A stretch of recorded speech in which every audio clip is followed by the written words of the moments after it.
From our guests to phones to tablets to providers, apps and robots, maybe a large collider too. We got on our own perspective on technology, all that, and maybe a call or two coming up Buy next. it, use it, break it, fix it, trash it, change it, mail, upgrade it, charge it, point it, zoom it, press it, snap it, work it, quick erase it, write it, cut it, paste it, save it, load it, check it, quick rewrite it, plug it, play it, burn it, rip it, drag it, drop it, zip, unzip it, lock it, fill it, call it, find it, view it, code it, jam, unlock it, surf it, scroll it, pause it, click it, cross it, crack it, switch, update it, name it, read it, tune it, print it, scan it, send it, fax, rename it, touch it, bring it, pay it, watch it, turn it, leave it, start, format it, technologic. Live from studios in South Hall on the beautiful campus of Jacksonville State University, it's the Hey Techies Show. Now, here are your hosts in chairs that should have been thrown out years ago, Michael and Bruce. Technologic.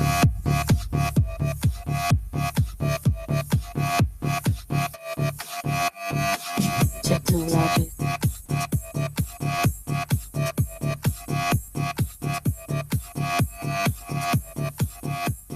Well, welcome into the Hey Techies Show. So glad to have you here with me tonight. And it is with me. I mean, just the one and only tonight here with me. So anyway, I'm it. Something happened. We had a little problem today. Guru, of course, is out of town, so that didn't help matters. And not that that's a bad thing. He had somewhere he had to go, so that those kind of things happen. But we had a little issue come up, and these kind of things happen. But Bruce apologizes; he's not able to be in, so you're stuck with me tonight for whatever that will be worth. So anyway, but we got a great show tonight. We've got a great guest tonight. Trent Edwards it will be our guest, and he's going to call in soon and be coming up in right after the first break. And he's going to be sharing with us about Striver, I believe is how you pronounce it, Striver VR Labs. And some real interesting stuff there. It's been seen on ESPN and the game day program and a lot of things like that. So I'm really excited about it, and I think you're going to really like it. So anyway, hey, if you will indulge me for a moment, we talk technology here, and I literally have thrown myself in the studio. Three guys talking sports. Math and Ghani, he's funny. He seems to think that somehow we have this unlimited budget that we spend all this money on because, pardon me, we broadcast and we stream. And I'm be honest with you, I threw the stream together, so I don't know how well it's going to be tonight. But anyway, so we've got all these things we do, and we try to do this for our listeners, and I really enjoy it because I like to do this for our listeners. But the thing about it is, there's no way that one person could really do it. And we don't get paid diddly squat. I know Daniel thinks it's funny, and that's good because it's good back and forth with us. And I appreciate his updates to it. And I appreciate him hyping the show, and I really enjoy their show. Their show is good. They really do a great job.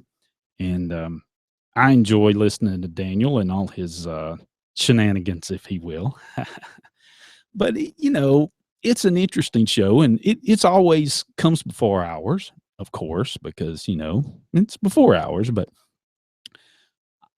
I think it's interesting the way perspectives are. I was out there earlier tonight listening to their show, and very variant perspectives. You've got Q, and you've got Daniel, of course, and then you've got Billy. And a lot of different perspectives. And isn't that what our society really is about? About perspectives, different ideas. People have different opinions, different views. They're always going to be different. No matter how much we try to make people think the same or try to make people be this or be that, frankly, we're not. We are all different. We were made different. We're made to think different. We don't all pick the same girl, and if we're girls, we don't all pick the same guy. I think that's pretty evident, but it goes back to technology too, because we cover all realms of technology. And I may have to throw this chair out. It's the squeakiest thing you can possibly imagine. Our intro, it's no joke. These chairs should have been thrown out years ago. But anyway, I don't know whether I'll get your call in tonight, but it would be great if you did. And I don't know how long our guest will be able to hang on. We'll see how many questions I can come up with to ask him. And I've got some prepared, but I think that it's going to be good. And, last week we had on Rabbi Jason, and I was not able to be in the studio, but the guys did a great job of covering that. And I thought it was a really great show, and we had a caller from Maine, Micah, and Micah called, and he talked about phones, and we do want to correct something. I think there was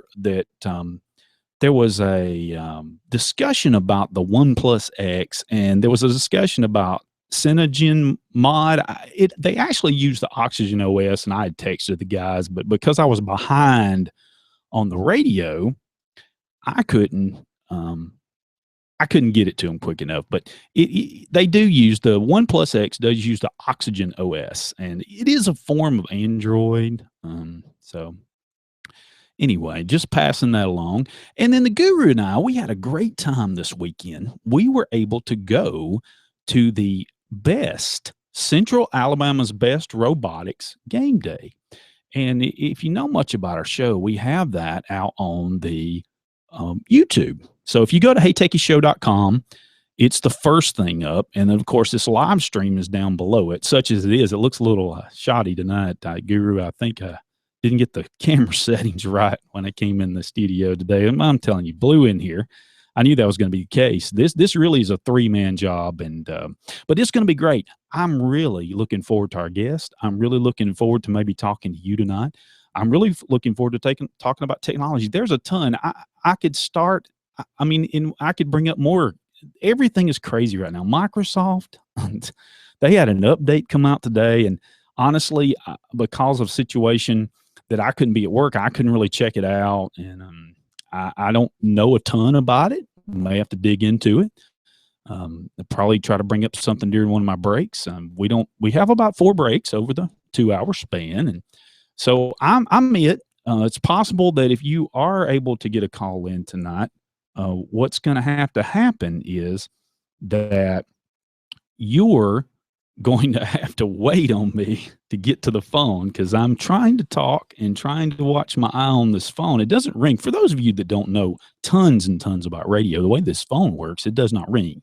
There is another phone that does ring sometimes. People get that's just a call-in number they've used for many years, and it's really not an on-air line. It's just basically a request line.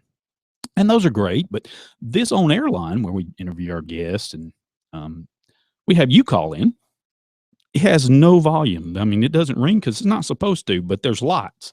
So you have to watch the lights. And for me, that's probably going to be quite a challenge. But we'll make it through. We always do. And we're going to have a great show. I'm real excited about it. But to get back to what I was saying about our guest, he'll be coming up shortly.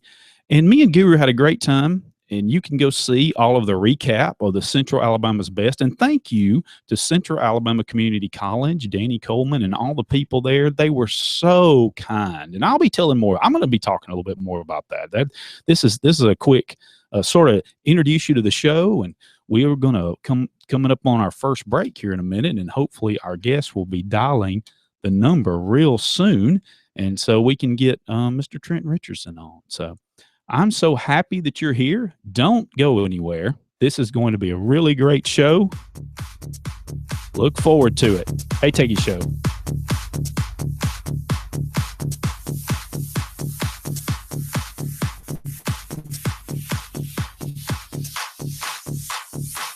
We're just getting started. Plenty more Hey Techies Show for your listening pleasure.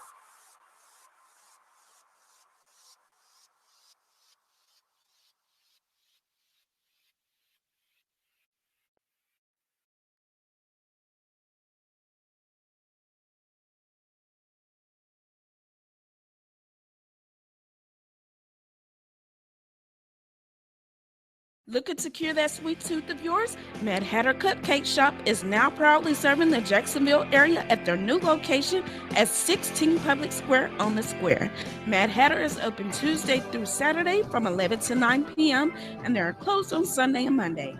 For additional information, be sure to check out their Facebook page, www.facebook.com/Mad Hat Cupcakes, and their website, www.madhatcakes.com.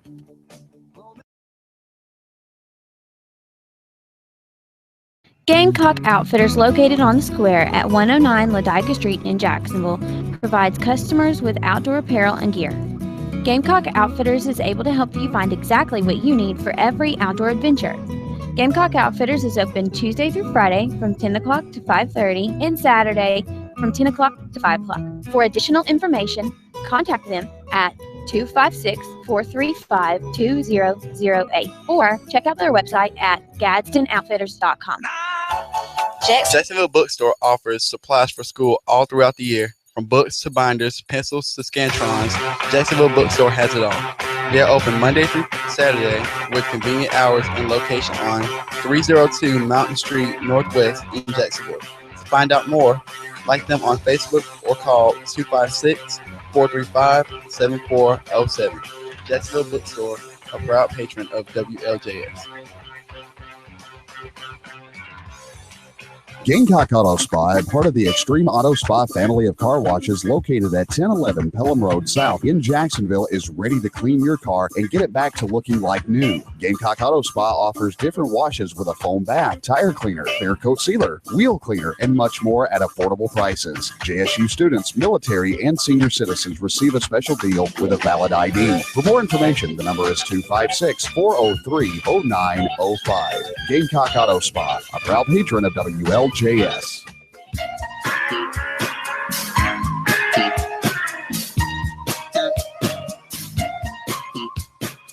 Welcome back into the Hey Techies Show, and so glad to have you in with us tonight. It's going to be a great show tonight. So anyway, he is a 2007 third-round draft pick from the farm in Stanford, 3 seasons starting quarterback with the Buffalo Bills, and a season with a piece with the Jaguars and the Eagles, including 2 training camps with the Oakland Raiders.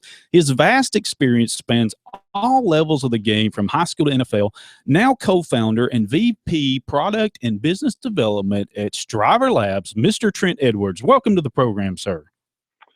Thanks for having me on the show, Michael. I'm excited to get a chance to talk to you. Yes, sir. Real excited to talk to you. And so I guess I'm just going to get right into it. You don't know much about the show, so I'll just share a little brief thing. We're just a technology show here in Jacksonville State University. It's 3 guys that work in IT department here at the university, and we just threw this thing together. We try to do tech help and interview wonderful people like you. And so that's a little bit about the show.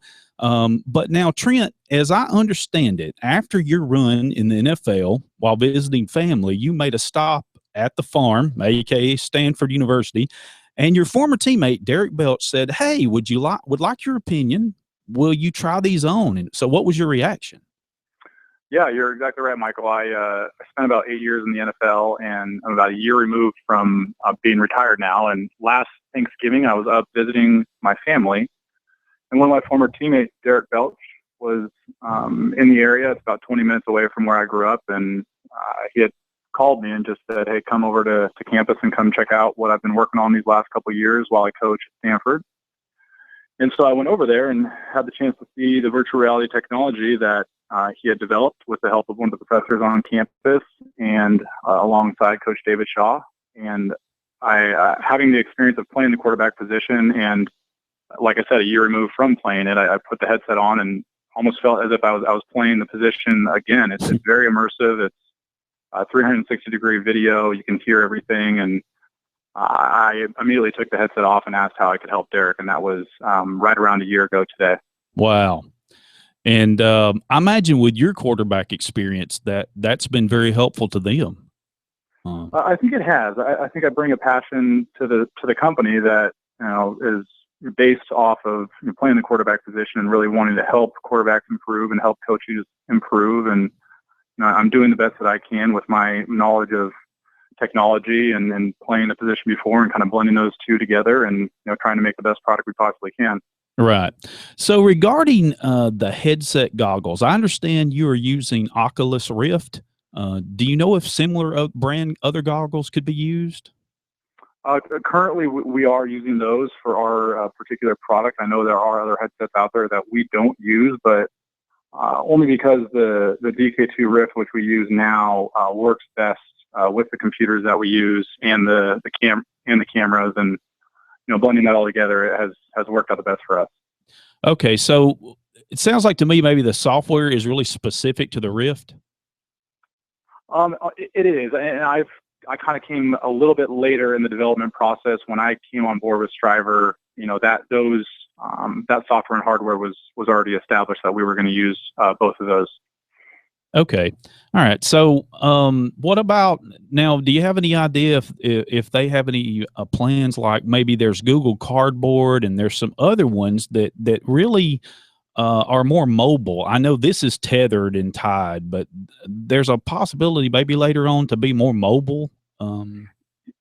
There is. We're definitely open to trying new, more flexible hardware that would allow the user to not be tethered to the computer. And, if we're not sacrificing quality of the footage, we're definitely open to that. I've seen Google Cardboard and I've seen some of the Samsung Gear footage, which are both mobile. But in my own opinion, I don't know if it compares to the footage right now where it stands to what we're doing. So we're going to stick with what we have, but we're flexible moving forward. If some of those other products are as good, if not better, we're definitely looking to switch over to that. Now, you mentioned filming. So as it relates to filming, what's the best time of day that they figured out? Yeah, it's both. I mean, we're both day and night. We like it's more so if it's rainy or windy, that makes the process a little bit more difficult. Sun, nighttime, indoors is fine. I think to answer your question kind of in the other way, more so what we don't want is the wind and the wet elements of the weather. Okay. Yeah, that would make sense. Now, would one of the hurdles be the time-consuming task of developing an initial play library? Is that going to be a problem for, say, your clients to get started on this? Yeah, it's not. It's pretty seamless. We have a setup right now where we can, easily integrate into a current college or NFL practice, and they can go about their normal business, without us really getting in the way. And we're trying to develop libraries for these teams. We have a handful of teams currently right now that have built up a VR library of plays that, really they've benefited from in-season preparation work, and they're going to benefit a lot in the off-season when they're, trying to understand their own playbook a little bit better without having to go up against an opponent. Yeah.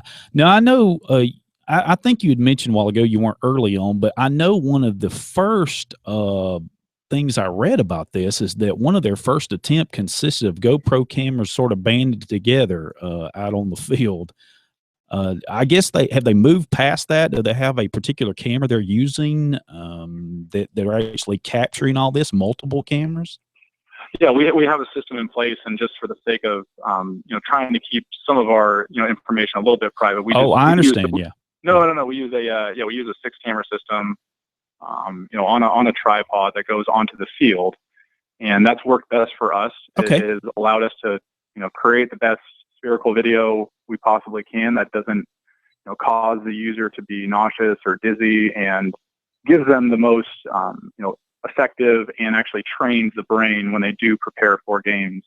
And the system we have in place has really worked out the best for us and the teams that we're working with so far. Okay. Yeah, I saw where the coach of Stanford, he had said that he had seen one that really made him sick. They had put a GoPro on the top of, I think, Luck's helmet one time, and he just couldn't stomach to even watch it. So, yeah. And I know you have an IT background, Michael, and anytime new technology comes out, and if it's not properly done, it really has an impact on the user moving forward. And there's definitely a reputation that comes with VR. And I think a lot of the earlier developed, VR content out there was really not that well done. And we've run into some users that really don't want to, see our stuff just because they think it's the GoPro on the helmet, or it's going to be something they've seen in the past that really wasn't all that good. But you quickly see once you get into our headset, we're doing a much better job than people have done in the past. Now, I've read that is true, but I've also read that at the Combine this year, back in April, that was not the case. People were amazed. So we were at the Combine this year. Is that the Combine you're talking about? Yes, sir. Yes, sir. Yeah. So we were able. So our company started last season. Stanford was able to use Striver and use our product, and we then took that come February into Indianapolis and met with probably 15 or 20 different coaches and executives, and that led to a lot of momentum and has led us to 6 NFL teams and 9 college teams right now. So we're at a total of 15. And a lot of that was just the buzz that was generated from, being in Indianapolis in February to show this to a lot of those coaches and staff. Right. And so I want to remind our listeners tonight, this is not like the virtual reality some of you may think of. This is not animation. This is live video where they record the actual plays. And so like a quarterback would see the defense, they would be able to read that, right? They'd be able to read that quickly and learn that play before they ever actually get on the field. Yeah, you're exactly right, Michael. And I'm glad you brought that up just as far as the realness, the spherical video that we do shoot. You're seeing the actual Stanford game jerseys. You're seeing the green grass. You're hearing all the calls. And a lot of our competitors out there are kind of doing a little more of a CGI or computer version of what we're doing. And if you think about the sport of football and you're trying to prepare for a game come Saturday or Sunday, you're always watching film. Right. And that film comes from the sideline or the end zone really high up. It's a 2D kind of one camera shot. Sure. And that's not really where the positions are played. You're playing the positions from the field, from actually on the grass. And we're able to capture those angles with the cameras that we have now. And it leaves you with a very immersive, real, actual brain, training effect that, a lot of people are really enjoying so far. Now, you brought something to my attention that I just thought about. Now, does this include audio, or is this, you're not looking at that right now? This does include audio as well. So everything we capture, both the video and the audio. So you could actually pipe in a real loudness, like loud crowd. I know sometimes teams pipe in the music. Sometimes to train for a game, they pipe in loud music on the side. For instance, if you're playing at LSU, it's going to be loud. So you really could train the quarterback to ignore all that, right? Or get some sense of it. Yeah, we do. The other thing that happens is if we're filming practice, a lot of times teams, when they're playing on the road, already pump in music on the field while practice is going on. Sure. So we're already capturing that audio that has been, I guess if you want to call it, pumped into the headset and the headphones, in VR as well.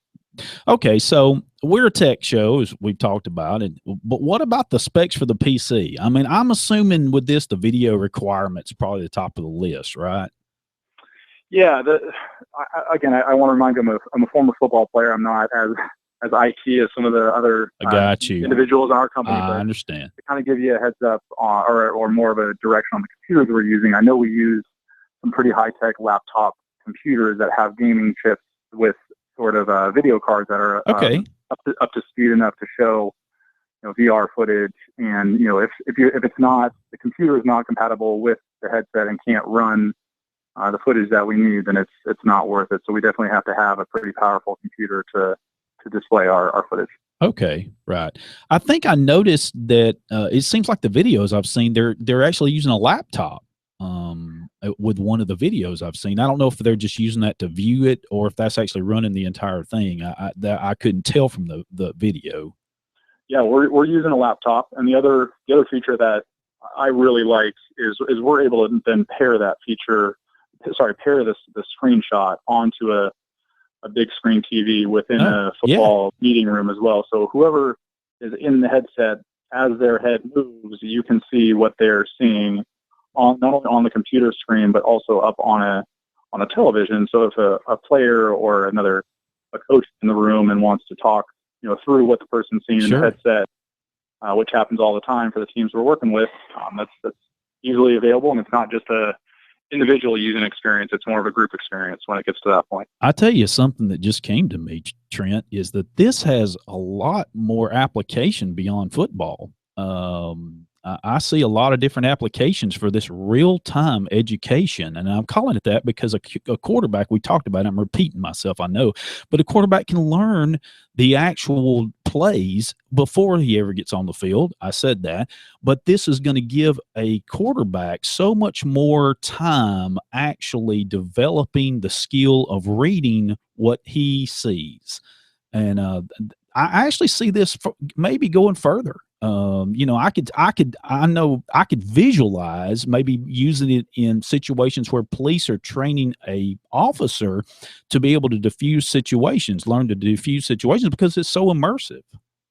You're right on, Michael. We've had some interactions with, military, law enforcement, and, if you take kind of a big picture look at somebody that needs to gain experience without actually having the time to go out into real life and get that experience, if you can put them into an immersive, real sort of demo that you can in virtual reality with, what we're developing, it's not just sports. It can go into the military or law enforcement and give those, first or second year, individuals a chance to kind of experience it before they actually have to go, into the field. Right. And without all the wear and tear on your body, especially if you're a quarterback, getting hit every play or possibly. I know practice they usually don't, but I noticed in the video I saw, and I keep mentioning it, and I'll just tell it was the ESPN special they did. She got hit right away with the lineman, the tackle off the side or whatever. He was explaining to her, no, you got to throw it quicker. You got to look this way. You just got knocked out. So, and of course she didn't. But so that's a really, I think that's an interesting aspect to this, and it's not something everybody's doing. I know I read you do have a probably a couple of competitors out there, but this is so new, and it's really amazing. Hey, I'm assuming high schools are on the long list of possible clients. Yeah, we're trying to get into that market. We've had conversations with some brands that are willing to sponsor more of a high school version of what we're doing. There's some camps and some all-star games that we're trying to get involved in. And if you think about the NFL and the college levels, there's a limit on how many teams are willing to do this. And the next level, I guess, would be high school that we could go into and create some revenue and some, get our foot in the door with the high school market and start to go that route with it too, has been our thoughts too. Yeah, it looks like it could be a great game changer for them. I think so too. I think with the generation we're in now, we have a lot of visual learners. There's not long attention span as there was with previous generations. Right. It's the visual stimulating type world we're in now, where these kids need something to continue to help them keep their attention and keep them learning and processing in their brain. What about this idea, possibly a college looking at a high school quarterback? Now, if they're good, they're just good. I don't think this would, but if they're already immersed in this product and then the college has it, looks like a win-win to me. It definitely would be. If, for instance, a local high school player in Jacksonville is comfortable in VR and comfortable with what we're doing, and Jacksonville State University wants to recruit him, and they already have VR. If there is a level of comfort on all these levels, it makes it a lot easier for players and coaches. Okay. Well, look, we talked about the whole system, and it sounds great, and that is striverlabs.com. And if you want to know more about it, you can go there. And of course, all the gentlemen that are involved in this, there's another gentleman that his name slips my mind, but he's actually written with another author a couple of books about VR. He's in virtual reality. He actually has a lab there at Stanford, right? He does. That's our chief visionary is Professor Jeremy Balinson. Yeah. He has started the Stanford Human Interaction Lab on campus and has been involved in virtual reality for over 20 years. He's the brains behind everything we're doing. Anything that we do want to add or change, it goes through him. He's really been instrumental on where we are today and where we're going to end up. Okay. Well, what about you? You spent some time in the NFL. If you care to talk to me just a minute, what was that like? It was very enjoyable. I have a lot of great lessons learned, a lot of, great coaches and players that I had as teammates. And, I did spend the 2010 season in Jacksonville, so I know exactly where you guys are Well, based at, actually, I've got to stop you. I apologize to you. That's Jacksonville, Florida, right?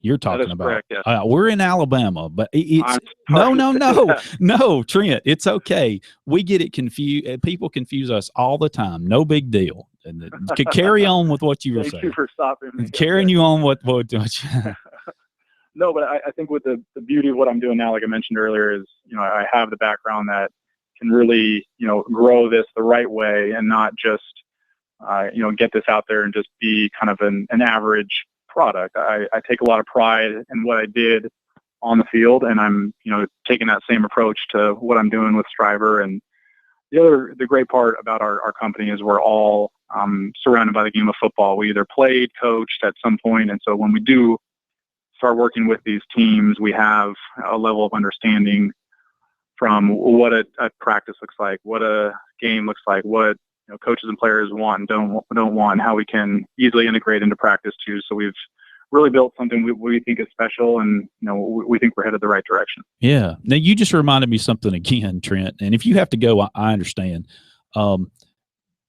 I read where you all were looking at possibly building I don't want to say playlist. That's a terrible word. Library, a play library. That's what I was looking for from actors, possibly. Is that something that you've looked at? We have, and that would be more for our, baseline kind of high school version of our product that we could mass produce and distribute to any high school player or coach that would want that. And in order to make that, the best possible, we can't just go to any local high school or community college. We really want, whether you call them actors or some sort of hired staff to run these plays, to build this library, to make it look the way it needs to look. And we've had conversations about that. What about getting over the stigma of, hey, there's another group on our field? I'm talking about NFL here, recording our plays. Yeah, I mean, before we even get out onto the field, we have to get the approval of all the coaches and the staff, and they have to be all on the same page. And we're not going to overstep any boundaries once we do get out there. So that stigma is usually not in play when we do get out onto the field. Okay. All right. Well, look, I really appreciate you coming on and being my guest tonight. And I really, really have enjoyed it. So you're out at Stanford? We are in California. I'm currently in Southern California, but our headquarters are in Menlo Park, just the next town over from Stanford. Okay. All right. Well, look, I'm going to let you get on to your evening. It's 2 hours, I guess, earlier out that way, and so you got a little more evening left than we do out here. But I really appreciate it, and best of luck to you. And if you ever want to call back, you have an open invitation. We'd love to talk to you again. Thank you very much, Michael. I'd love to. Thank you for having me on the show. Okay, thank you, sir. Have a good night. All right, you too. Well, that was really great. I mean, a lot of great information there, and I really enjoyed it big time. So appreciate it to our guest, Trent Edwards. I think I may have said his name earlier wrong, but that's just me trying to do all this talking on my own. Trent Edwards, and as you heard, he's from Striver Labs, and that was very interesting, all the different things that's amazing product. And we'll have the links out whenever I get the show notes done, and whenever I get hopefully the podcast up this evening, we'll have all that available to you so that you can go back and listen to it. And don't forget, I didn't say this earlier, but our number is 256-782-5600 for your call to the show, and I'd be glad to talk to you. Now, it may be tonight that I have to hit the button and hit air, and I'm going to have to ask you your question. You'll be live on the air, so be nice, be kind. We don't have a call screener tonight, so it should be interesting. So, but that was very interesting. I really enjoyed that. I hope you did too. And I couldn't. He sparked some thoughts in me. I really do think that they should really seriously look at furthering that product in a way that would be more on the lines of for police officers and that kind of thing. So, hey, stick with us. We'll be right back. Hey Techies Show.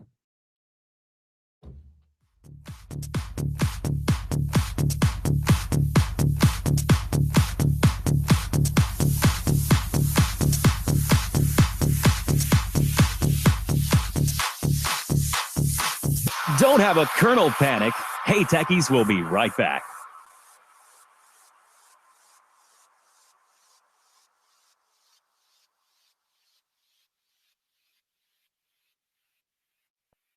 Looking to cure that sweet tooth of yours? Mad Hatter Cupcake Shop is now proudly serving the Jacksonville area at their new location at 16 Public Square on the Square. Mad Hatter is open Tuesday through Saturday from 11 to 9 p.m. and they are closed on Sunday and Monday. For additional information, be sure to check out their Facebook page, www.facebook.com/Mad Hat Cupcakes, and their website, www.madhatcakes.com. Jacksonville Tan is a proud patron of WLJS, serving Jacksonville and surrounding areas since 1987. At their location at 115 Francis Street East, next to Walgreens. Jacksonville Tan knows a thing or two about healthy glow, offering 16 tanning beds and virtually no wait times. A great tan is never out of the question. For more info, call them at 256-435-1770. Gamecock Auto Spa, a part of the Extreme Auto Spa family of car washes located at 1011 Pelham Road South in Jacksonville, is ready to clean your car and get it back to looking like new. Gamecock Auto Spa offers different washes with a foam bath, tire cleaner, clear coat sealer, wheel cleaner, and much more at affordable prices. JSU students, military, and senior citizens receive a special deal with a valid ID. For more information, the number is 256-403-0905. Gamecock Auto Spa, a proud patron of WLJS. Gamecock Outfitters, located on the square at 109 Ladiga Street in Jacksonville, provides customers with outdoor apparel and gear. Gamecock Outfitters is able to help you find exactly what you need for every outdoor adventure. Gamecock Outfitters is open Tuesday through Friday from 10 o'clock to 5:30 and Saturday from 10 o'clock to 5 o'clock. For additional information, contact them at 256-435-2008 or check out their website at GadsdenOutfitters.com. Jacksonville Bookstore offers supplies for school all throughout the year. From books to binders, pencils to scantrons, Jacksonville Bookstore has it all. They are open Monday through Saturday with convenient hours and location on 302 Mountain Street Northwest in Jacksonville. To find out more, like them on Facebook or call 256-435-7407. Jacksonville Bookstore, a proud patron of WLJS. Hi everybody, I'm Randy Owen. I'm an alumni of Jacksonville State University. And go Gamecocks, got to say that first of all. We're celebrating 40 years of WLJS 91.9 FM. So hope you enjoy the programming. It's a special thing to have a station like that. I do the tune in. I was listening in Springfield, Massachusetts to one of our games. And I'd like to invite you, if you can't listen locally, that you go to tune in or whatever and be part of the family and listen to what goes on at Jacksonville State University.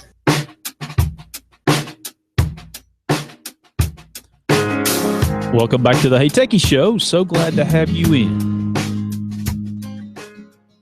Now we're going to go right to the phones.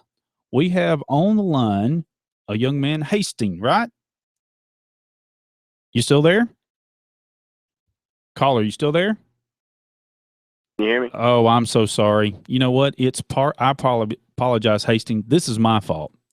I didn't hit the on button. I'm like doing 75 things at once, my friend. So, but I'm going to have a few mistakes tonight, so we'll just have to work through that. But how are you doing this evening? I'm doing great.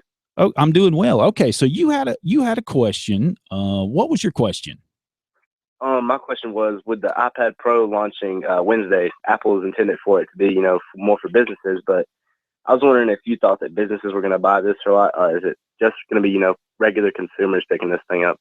No, I think without question, great question, by the way. I think without question, it's going to be businesses picking it up too. And one reason why is the price. I mean, it's a higher end product, no question. It's from the money to everything about it. It's a great product. It's well built. Is it a computer killer? For some, it will be. For some people, this will eliminate their need to even need a PC. But at the same time, so would the Microsoft Surface, and so would the Microsoft Surface Book. The Surface Book obviously is a high end item, and I don't know if you've seen that. You may have. Yeah, I follow all this stuff. Yeah, I figured you did. It's quite a high end item, and I would love to have one, but I don't really have $1,500 laying around just anywhere just to dabble, and that pretty much is what it's going to take to get into one at the low end of the spectrum.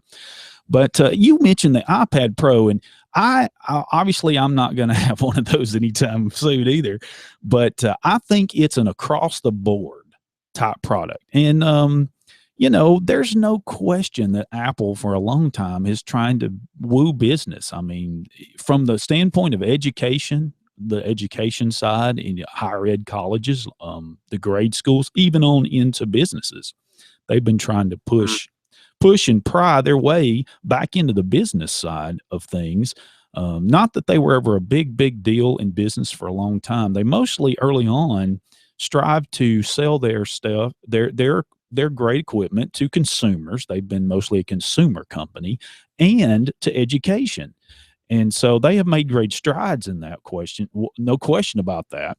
But moving forward, I think that the consumer market is so saturated, then they make such great products, they're going to have to expand, although they're not hurting. They're not hurting in any way, shape, or form. I don't mean to even insinuate that, but no question. And there's going to be a lot of things that this product, the iPad Pro, Hastings is talking about that relate to business. I mean, as far as, for instance, drafting, and there's other products do this, but you won't need a pad anymore. It'll be on the actual device you're writing it on. That could really cut down on a lot of time consuming changes to, say, when you're manufacturing an automobile, anything like that. You could really drawing. I thought of another one, Hastings, in the production of newspapers. Cartoonist. I'm sure they still like ink and paper, but this thing, and like I said, it's not the only thing out there. You can't throw out the fact that there's other things that has been doing this for a while. The iPad actually has had some of these features with your finger and that kind of thing, but the Surface Pro really brought that to light. It had a stylus, and it wasn't the first one to do this, but it's probably the first one to do it fairly well. But then, of course, Apple, not wanting to be outdone, as you know, they brought this product on this year and, of course, shocked the world with a stylus because, as you know, you probably read, and if you kept up with it, that was one thing Steve Jobs poo-pooed, for the better lack of a term. He didn't like that. We were born with 10 styluses. Yeah. Yeah. And of course, there's been some discussions about the fact it looks like a pencil but has no eraser. You can't turn it over and erase. And I think that Microsoft, they made a big deal about theirs is erasable, that you can flip it over, and the other side's so it feels like the actual tool. So there's that. It's very interesting. But you're right. The price point on that is pretty high. And the question will be, can average everyday Joe afford an iPad Pro? I'm going with no. They're going to have to sell. This is going to be an appointment product, and what I mean by that is somebody's going to save up or put it all on the line and credit. They're going to get it. They're going to want it. You've just got to want it, or it's going to be like you said, a business. That's a great question. So you were there at Robotics Day. So you guys came away with the crown, if you want to say that again, and headed to Auburn. And so I know you're looking forward to it. Yes, sir, I am greatly. Okay. Well, it's like the 5th and 6th, right? Yes, December 5th and 6th. Okay, yeah, December 5th and 6th. Hey, not long. Have you thought about making any changes, or you're pretty happy with your robot where it stands? Yeah, we're gonna. I can't really talk about the modifications on the air because No, you never know I if wouldn't other ask teams you are to do. listening. No, I'm not talking about that. You don't have to give me specifics. I know what you're saying. Yeah. But yes, we are thinking about modifying a few things. Okay. No, I wouldn't even, like the last guy I had on. He wouldn't give me specifics, and I knew I wasn't going to get it out of him, and I wasn't really trying. So I understand that. I know you didn't mean Hey, anything about that. no, espionage. I know. You really had that going on Mall Day in some way. I mean, because when we got to the real event, boy, some people had your idea. Yeah, I mean, we like to keep a good head on it. Like, some people don't get as much time, and we have a class, and then we also stay after school. Right. We're just glad that everybody has fun with it. Somebody has to copy an idea. It doesn't really bother us as much. Well, They no. don't have as much time to perfect it. Yeah. Well, you had some pretty good competition this year, I thought. Yeah, I mean, this year's game to me wasn't as, I don't know. I preferred past year's games. I understand this one, that. so yeah. This one was very complex.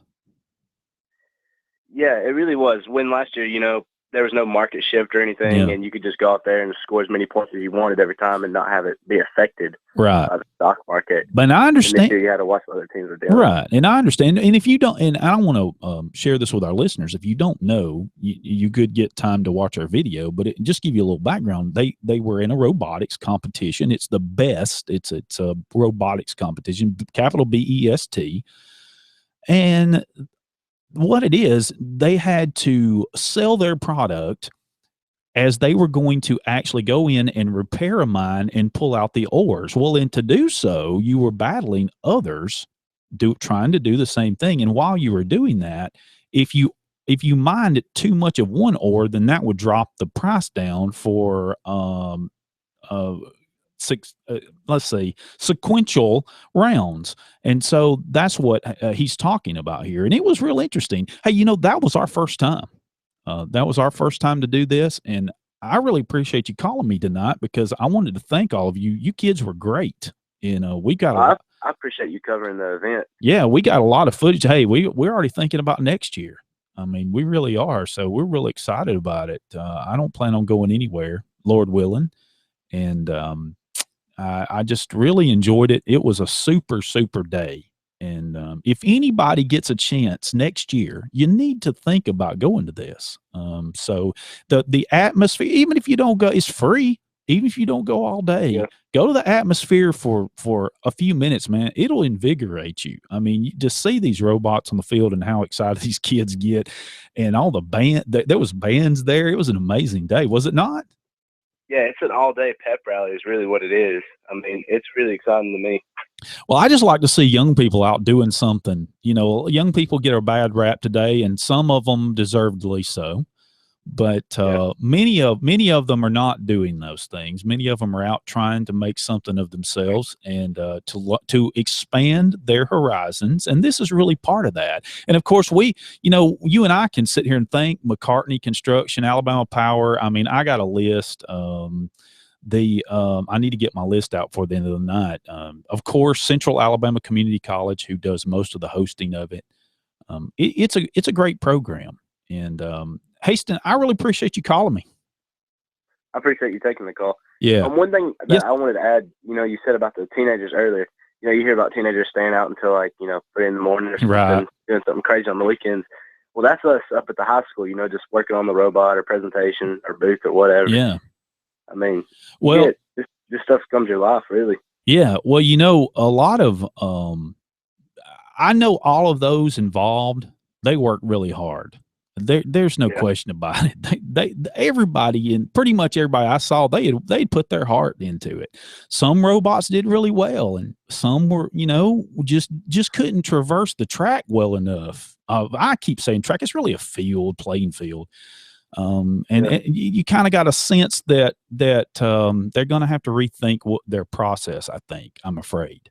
To come back the next year. But everybody did well as far as that goes. Some great displays this year. That was pretty amazing. Oh, yeah. I thought the booths were really good this year. Yeah. I mean, they've just gotten better each year. Yeah. I really liked our booth. Oh, of course. Pleasant Valley had a good booth. I They like did. Mumford's booth a lot. I mean, I don't really get a bunch of time to go and look at all of them. Sure. You're busy trying to win. Yeah. Yeah. Now, you were the CEO, right? Yes, sir. Okay. Yeah, okay.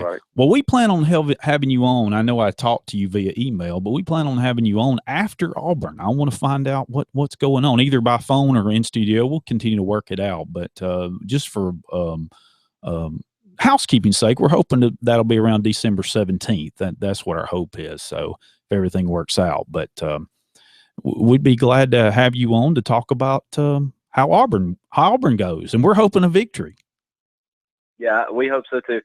We've gotten pretty close in years past, but it's always been some weird mistake. Like last year, I got really nervous. I was a spotter last year, and when I sat down the robot, I ended up tripping over it and kicking it, and it kind of messed up our skis. Yeah. Well, not the skis, our forklifts, and we weren't able to score any points. But if it wasn't for that, I think we would have had a victory last year. Yeah, those kind of things happen. I mean, that kind of thing's going to happen. You got to expect that. Look, pick yourself up, which you've clearly done. Don't let that affect you. The one thing several pieces of advice I can give you. Number one, you're never alone. God's always with you. Whatever area you come from in life, whatever you believe, God's still with you. Number two is don't ever give up, because there's always something around the corner. If you give up, it doesn't mean that you don't refine what you do. It doesn't mean that you don't maybe second guess how motive you're going around something, but just don't give up on trying. Don't give up on trying. And number three, don't ever let no be the final answer for everything. Meaning, if you don't ask something, the answer is always no. So ask, seek, try to find out. If you, for instance, this show, sometimes this is a little behind the scenes, but the guru has asked me, how are you getting these guests? I said, well, I don't worry about if they say no. I can tell you right now, if I don't ask, I can guarantee you no's the answer. But if I ask, hey, yes is the answer. And I've had a lot of yeses. And that's why we have this show. We have this show for not only that, but we have the show for our listeners. And listeners like you, and I really appreciate you tuning in. So thank you so much, and I hope you have a great night, my friend. Thanks, you too. Shock the nation. Shock the nation. There you go. Hey, Hastings from Talladega robotics team. Thank you so much, buddy. Take care. Thanks, you too. Yep. Well, all right. There you go. There you go. So that was really nice of him to call in. And I wondered if we were going to get calls like that. So we had I had 2 minutes here, but I'll just close it out for this hour and get you ready for our dose, as the Bruce would say if he was here. But it was really neat to see, and I've said this and I'm going to say it again, all these students actually working together. Yeah, they were probably frustrated at times, but hey, that's real life. They were probably frustrated about this, that, and the other. And hey, don't we get that way? Of course we do. Of course we do. Even as adults. And they had a lot of great coaches. I'm going to tell you, those coaches put in hours and hours into those students. A lot of time is put. And that says a lot to those men and women. We got to interview several of them. We talked to a principal, interviewed a principal for Pleasant Valley. Me and Guru had a great time, and I'm just excited about it. I mean, somebody asked us, said, well, who you work for? Well, it's like, work for myself. They were kind of shocked that we would actually spend time to come down there, not make a dime on it, and do the show. And I said, well, we're not doing it for me, although we're getting something out of it. I'm doing it for these kids. I care about kids. I care about my listeners. We want to bring great content to you, some things you may never think about. And that's what we're wanting to do. And that's what we're striving to do. And it may not always be perfect. I can guarantee you there'll be some bumps, and we might get a bruise or two. But I just know that, these kids are doing great stuff, great work. And I'm just glad to be a part of it. This is Michael, Hey Techies Show. Hang on.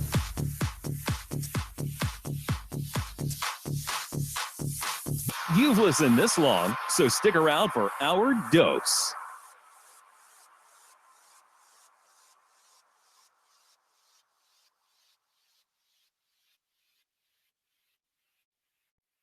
This is Performance Today. I'm Fred Child. Brahms had a troubled relationship with his mother, but he loved her dearly. She died 4 days after writing that scathing letter. Brahms responded, in part, with this music. His horn trio is on the way from a concert at the Aspen Festival.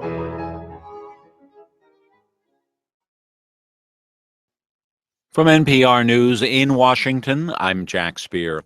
In Lebanon, a double suicide bombing has struck south of the capital. NPR's Alice Fordham reports the Red Cross says at least 43 people were killed. State media reports the two explosions 5 minutes apart struck a Shiite Muslim shrine in South Beirut. The neighborhood is dominated by the powerful Shiite militia and political party Hezbollah. About 18 months ago, there was a spate of bombings in the area, largely claimed by Sunni Muslim groups linked with Syrian rebels. In Syria, which is next door to Lebanon, Hezbollah has taken the side of the regime against the rebel forces. The death toll from this attack is higher than any attacks in Lebanon in recent memory. Alice Fordham, NPR News. An Ohio man who prosecutors say pledged online support for the group calling itself the Islamic State was arrested today and charged with soliciting the killings of U.S. service members. Justice Department officials say 25-year-old Terrence McNeil of Akron allegedly posted the names and addresses of dozens of service members calling for online followers to kill them. At the Pentagon, Press Secretary Peter Cook thanked federal officials for taking McNeil into custody. We take seriously any threats against our service members, and we will use every tool at our disposal, partnering with other agencies to protect our men and women in uniform, and we sincerely thank the Department of Justice for its efforts in this case. McNeil appeared in federal court in Ohio today on a charge of solicitation of a crime of violence. Justice Department has prosecuted dozens of Islamic State supporters on allegations of providing material support to terror groups. After a year-long review, U.S. Customs and Border Protection has decided not to place body cameras on all its officers. As NPR's John Burnett reports, civil rights groups had called for the cameras to enhance accountability among border agents who use deadly force. The border agency says body-worn cameras are not suited to its 45,000 agents working in the field. The devices could distract them, affect their morale, and discourage intelligence gathering. Moreover, cameras are expensive and time-consuming to manage. Customs Commissioner Gil Kurlikowski spoke to reporters on Thursday. Because cameras are already in use in so much of our day-to-day operations, a full-scale deployment on every person is not necessary. For example, a body-worn camera may not be needed at a port of entry where there's already an abundance of cameras in place. The American Immigration Council says CBP's decision is a significant step backwards, and the agency is out of step with other police departments that are experimenting with body-worn cameras. John Burnett, NPR News, Austin. Now it appears members of the Federal Reserve Board's powerful interest rate-setting open market committee are lining up behind an interest rate hike in December. At least one key member of the bank saying today the risk of waiting too long is now roughly in balance with the risk of moving too quickly. New York Fed President William Dudley noting his remarks at the Economic Club of New York. The Fed still has to think carefully before moving on short-term rates. Stocks went into something of a slide today. The Dow Jones Industrial Average down 254 points. The NASDAQ closed down 61 points. This is NPR. Technologic.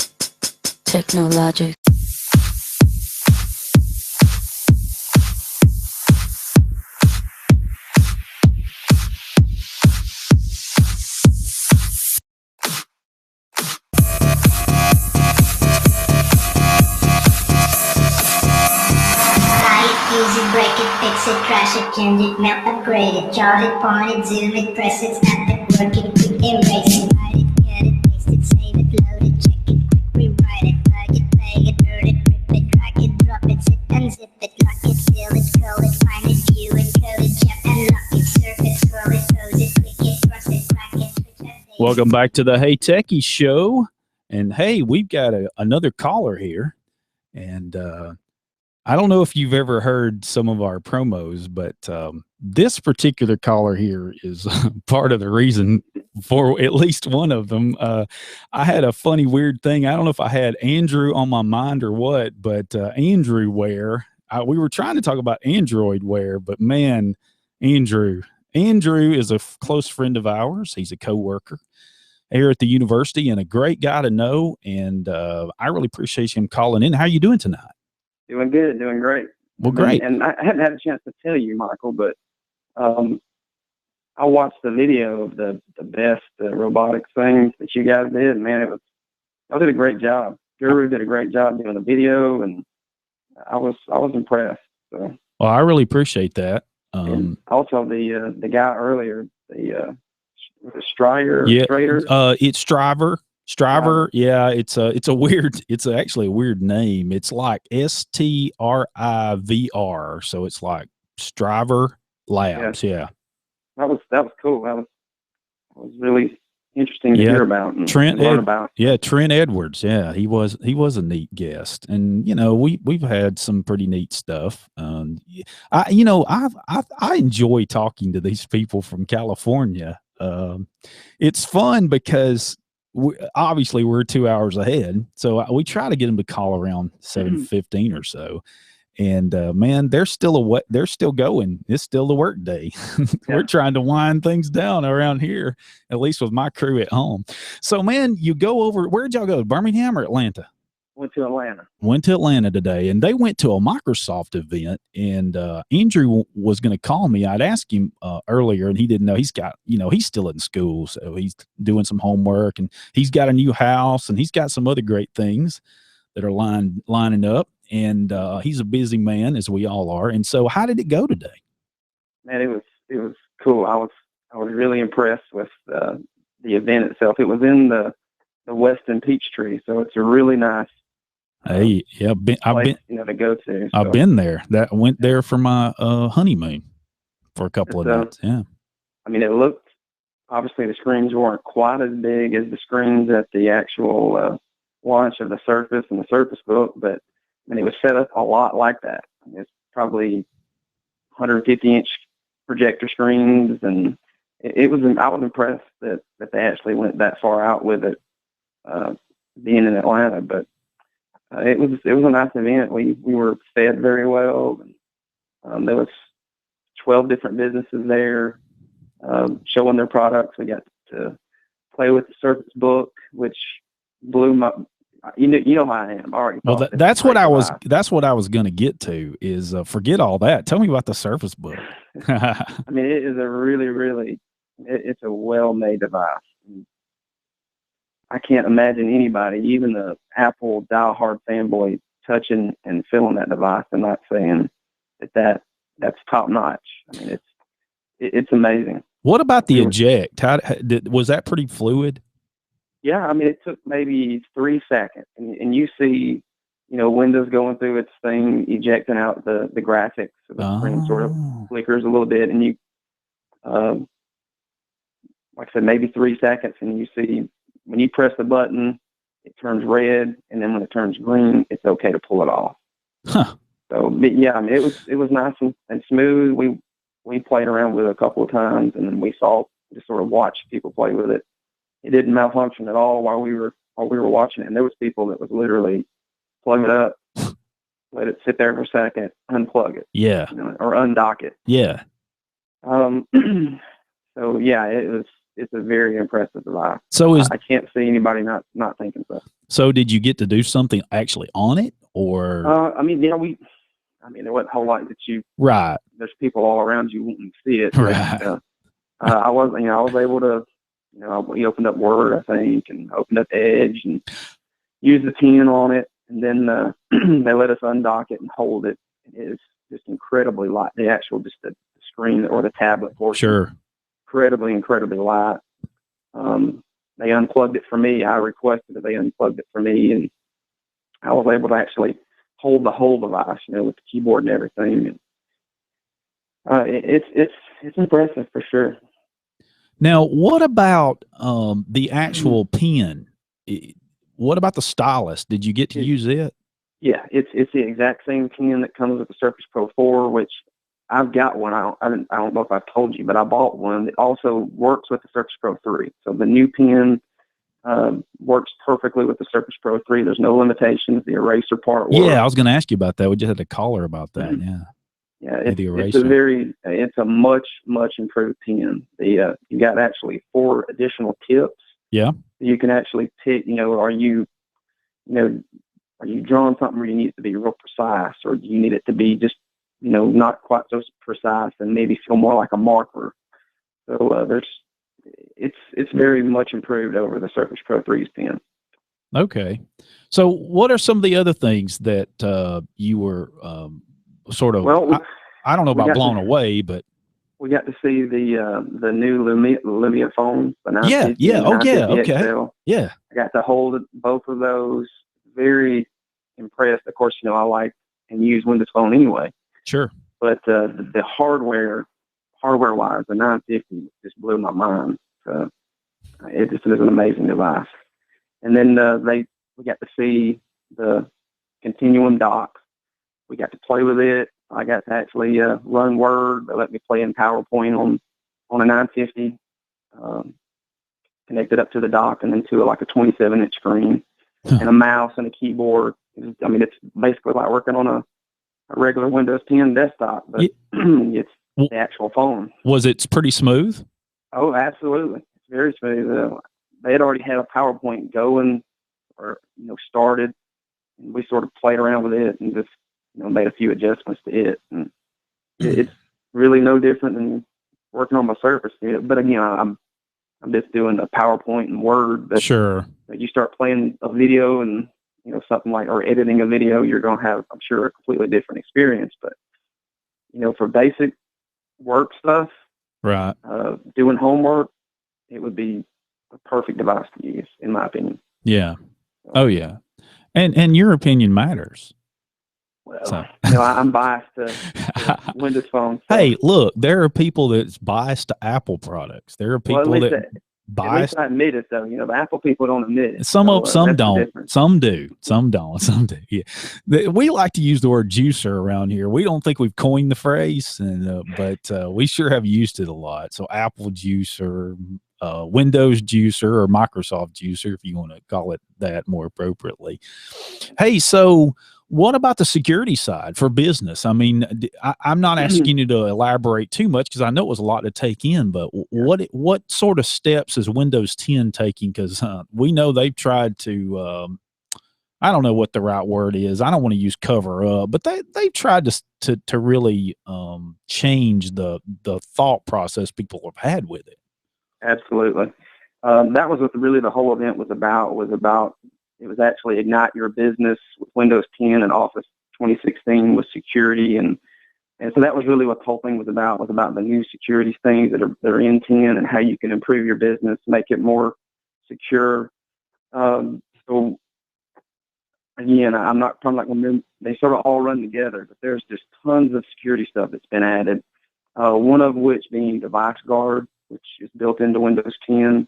You have to actually go in and enable this particular feature, but if your computer has a TPM chip in it, security chip in it, right, you can go in and enable that, and basically, in a short nutshell, it goes through and it takes all the apps on your machine and it checks to make sure that they're trusted, and that does require whoever made the app to actually publish and get a certificate from Microsoft in order for that to fully work. You can say, yes, I want to use this app anyway, and approve an app that doesn't have a security certificate. Right. But Microsoft wants people that make apps to give them a look at their program so that they can give them the certificate and make everybody safer.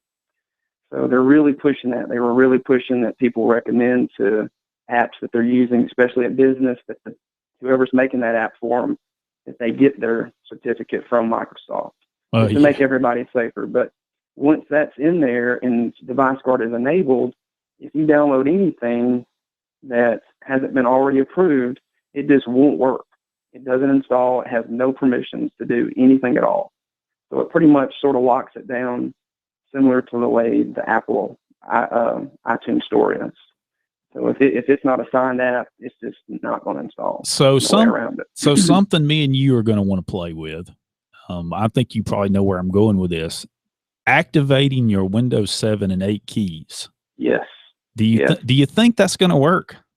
I mean, we're going to find out tomorrow, but that is one of the new features that came out in today's big Windows 10 update. It's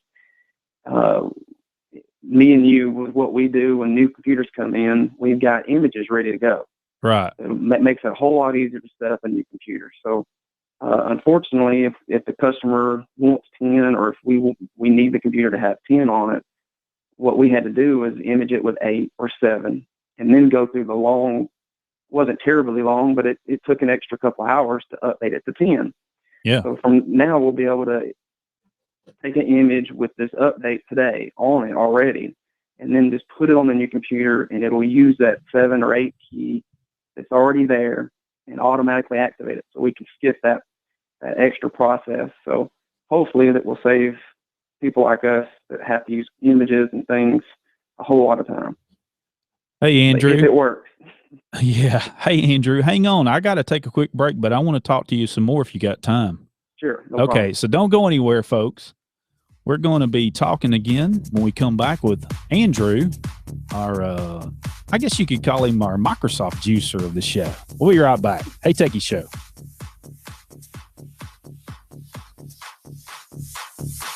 Tech questions? We have answers. Give us a call, 256-782-5600. Jacksonville Tan is a proud patron of WLJS, serving Jacksonville and surrounding areas since 1987. At their location at 115 Francis Street East, next to Walgreens. Jacksonville Tan knows a thing or two about healthy glow, offering 16 tanning beds and virtually no wait times. A great tan is never out of the question. For more info, call them at 256-435-1770. Jacksonville Bookstore offers supplies for school all throughout the year. From books to binders, pencils to Scantrons, Jacksonville Bookstore has it all. They are open Monday through Saturday with convenient hours and location on 302 Mountain Street Northwest in Jacksonville. To find out more, like them on Facebook or call 256-435-7407. Jacksonville Bookstore, a proud patron of WLJS. Gamecock Auto Spa, part of the Extreme Auto Spa family of car washes located at 1011 Pelham Road South in Jacksonville, is ready to clean your car and get it back to looking like new. Gamecock Auto Spa offers different washes with a foam bath, tire cleaner, clear coat sealer, wheel cleaner, and much more at affordable prices. JSU students, military, and senior citizens receive a special deal with a valid ID. For more information, the number is 256-403-0905. Gamecock Auto Spa, a proud patron of WLJS. Looking to cure that sweet tooth of yours? Mad Hatter Cupcake Shop is now proudly serving the Jacksonville area at their new location at 16 Public Square on the Square. Mad Hatter is open Tuesday through Saturday from 11 to 9 p.m. and they are closed on Sunday and Monday. For additional information, be sure to check out their Facebook page, www.facebook.com/Mad Hat Cupcakes, and their website, www.madhatcakes.com. Gamecock Outfitters, located on the square at 109 Ladiga Street in Jacksonville, provides customers with outdoor apparel and gear. Gamecock Outfitters is able to help you find exactly what you need for every outdoor adventure. Gamecock Outfitters is open Tuesday through Friday from 10 o'clock to 5:30 and Saturday from 10 o'clock to 5 o'clock. For additional information, contact them at 256-435-2008 or check out their website at GadsdenOutfitters.com.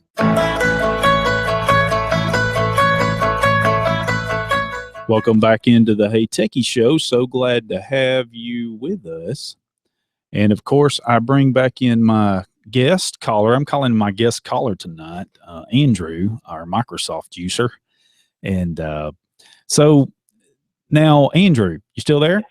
Yeah, I'm here. Oh, great. Didn't lose him. He's on a Windows phone, by the way, folks. So Still working. yeah, still working. All right. So has it got you thinking about maybe buying one of those Lumia? Well, I already wanted one, right? But I really want one now. So I don't think it'll happen because yeah, the service is just not that great on the only carrier that Yeah, that's been approved to carry it. So that's a problem. I'm not sure if I can say that name on the air. No, just don't worry about it. I think people go look it up and figure it out. And we're not going to say it one way or the other. But yeah, that's a problem. Yeah. But then again, that's been a problem for other things too. So, what do you do? I hope that sort of works itself out in the coming months. So we'll see. Well, that was one of the things about providers and carriers I was going to delve into if I had time tonight. But I don't really think I do. I've had such a great show with the guests and callers, and then, man, surprising you calling me. I appreciate it a bunch. Hey, what about the start menu? I understand in this one it's supposed to have some improvements. Do you know anything about those, or are you aware? With the start menu, I know like you can do up to 8 rows of tiles or apps that you can do now. That's one of the big things. One of the negative things, which isn't going to bother me, I actually like some of the suggestions that you get in 10. People are calling it ads, but they're doing suggested apps now in the start menu. So those are apps out of the app store that, based on the way you've been using the computer, that might interest you. So you'll see those now. So some people may look at that as a downgrade, but that's going to be there. And then the other big thing that they did was that people actually complained about was the tile bar at the top of the apps. Yeah. They complained that it was just white and there's nothing you could do about it, even if you change the theme. So now you can sort of customize that color like you have been able to do on all versions of Windows. Okay. Yeah, right. The title bar, colored title bars. Yeah. Every turn. Yeah. Okay. What about the Find My Device? I understand there's a built-in. Yes. I haven't tried to use that yet. I actually did the update while I was at the event today, I saw that. but I didn't have time to really look into that. But that is one of the big things that I think was really bad needed. Microsoft was sort of depending on third-party people to do and provide that type of service where if you lost your device or if somebody stole it, you could try to get it back. And that's now built into Windows 10. I think what they did is they're using the same technology since, again, the phone, Xbox, your PC, tablets, they all share the same Windows 10 now. Right. Or at least the kernel portion. Correct. So, yeah. I think what they did was they took that part that's been in Windows 10 or Windows Phone really since the beginning, and they just sort of moved it over. And now, okay, you've got a laptop, you've got a tablet, or some type of mobile device, and I would assume it would work even on the PC.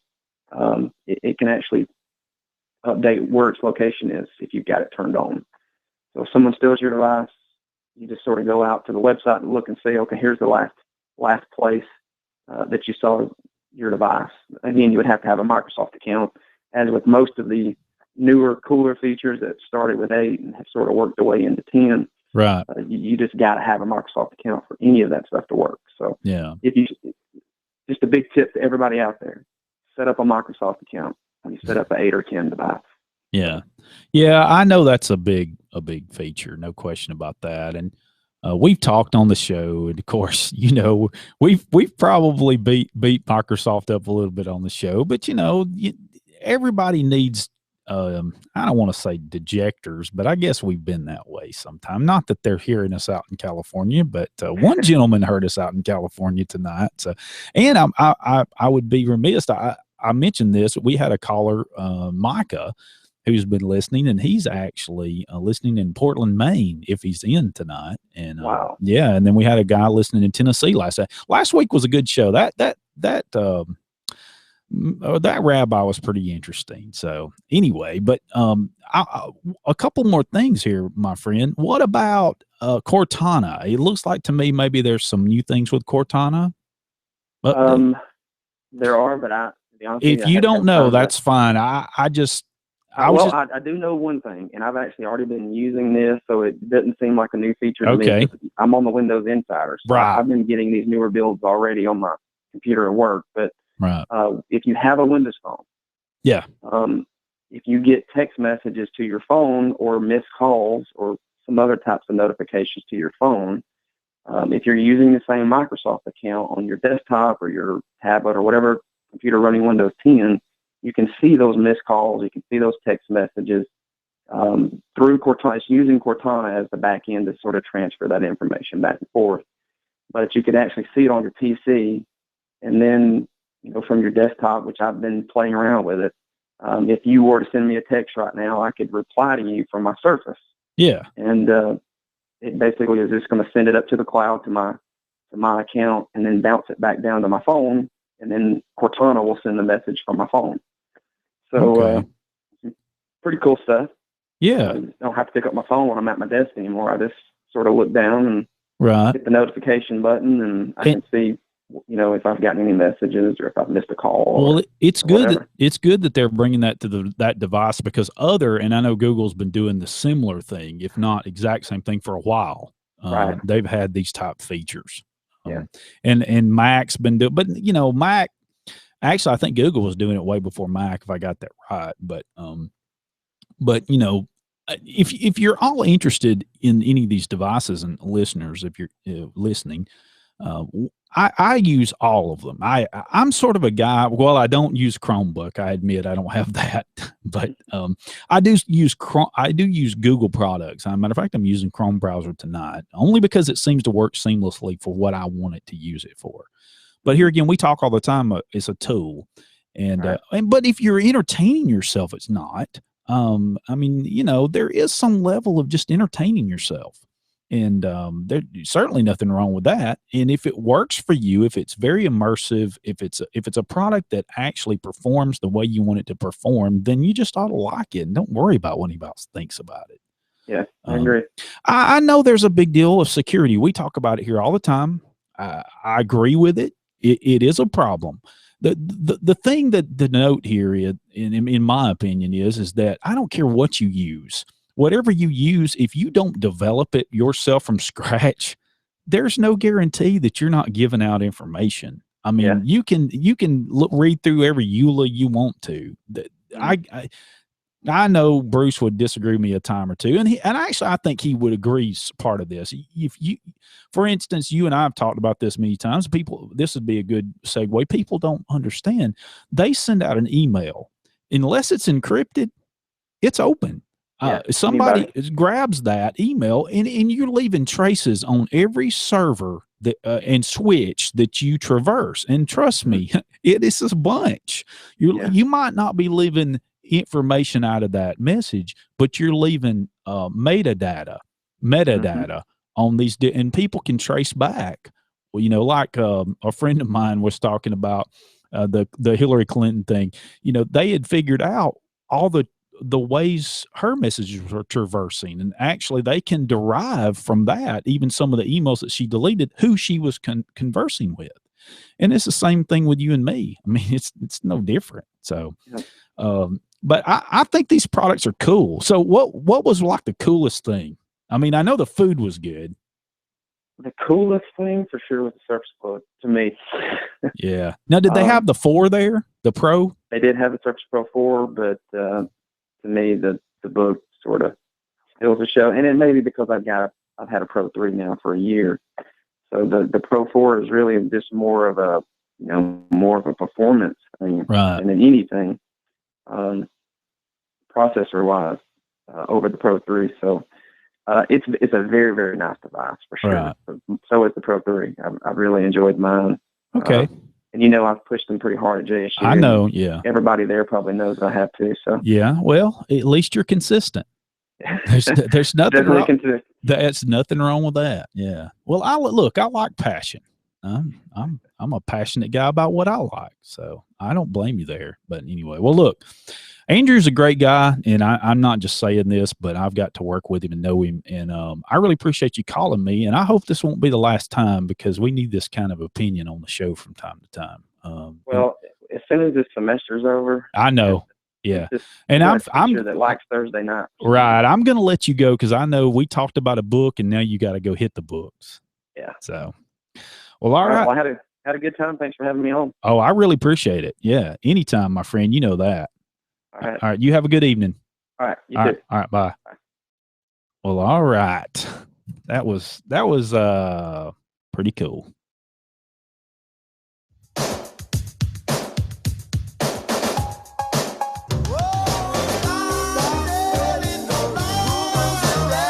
course, I'm going to try to do this.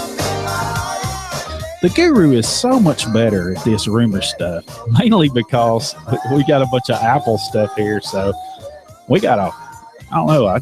Boy, what a show. This has been great. I've just been so blessed to have all these calls. You know, I got a quick story before we get done about something my dad sent me right before the show. And so that's been a blessing today. It's good to have a great dad and a great mom, isn't it? And those of us who have them are really blessed. But to get here to a couple of rumors, and buddy, I'm telling you, I'm struggling here to get to the exact place for my life. I don't see how Guru does it. Of course, he doesn't talk as much as we do on purpose because he can get at his laptop a little better. But anyway, if you've seen information, now, of course, we just big talk about Microsoft products, but Tim Cook recently was interviewed in it was a pretty long interview. I'm not going to go through all of it. We'll have the link out, and actually it's been linked in many places, and I actually think I had a better article than this one, but I just want to put a few ideas out there. Number one, there's a rumor a little bit about what he wants to do. And one thing that's really started a firestorm is he said, we don't want to put the watch through the Food and Drug Administration process. Now, you could look at that a bunch of different ways. One, it's a very laborious process, and good Lord, no, you know, I think that's a point to be made. And food and drug, you know, the drug part for sure. You got to be careful. Obviously, I'm not saying you just throw any drug out there, but this is a watch. I think, you know, but I've been told it could take years to get something approved. And what he's referring to is something that would be more even closely monitoring your health system. More than it does now. A lot of what it does works on, you know, a lot of technologies that are sort of wireless and they touch your skin and get your heart rate and all this, you know. And some of you know, the latest band and Microsoft band, it was talking about being able to get your oxygen level. And I guess there's ways to do that. I'm not a medical person, so it'd be tough I'm not sure about all that, but that's one thing they talked about. He also said, but you can begin to envision other things that might be adjacent to it, maybe an app, maybe something else. So we'll just have to wait and see what that's about. Now, he went on to say, this to me is a pretty interesting thing. Yes, the iPad Pro is a replacement for a notebook or desktop for many, many people. Now, see, I had read that, and I wasn't trying to just quote him, but I think that you know, that's true. I think that is true. I don't know that that's a rumor, but there's some beliefs that the iPad Pro is just the first. I mean, clearly that's the first of many devices.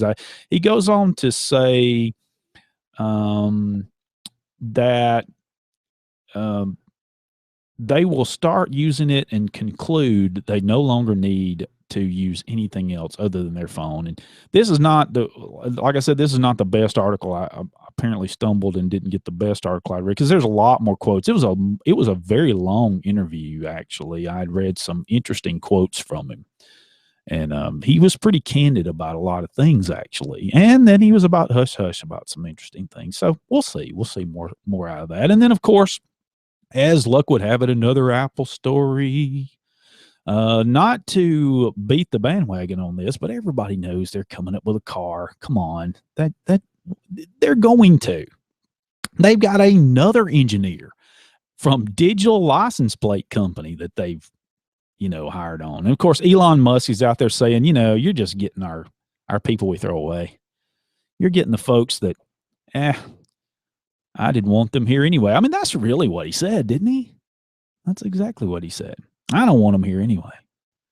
And then this gentleman here, supposedly, of course, rumored, and I'm not going to get in some of this. I'm not reading these people's names off on the air because I just don't like doing this. You never know if this is really true. I believe it's maybe his first name's Ronan. I'm not sure. But apparently he is with a company that they deal with digital license plate companies. So that should be interesting. I don't know where that will go, but clearly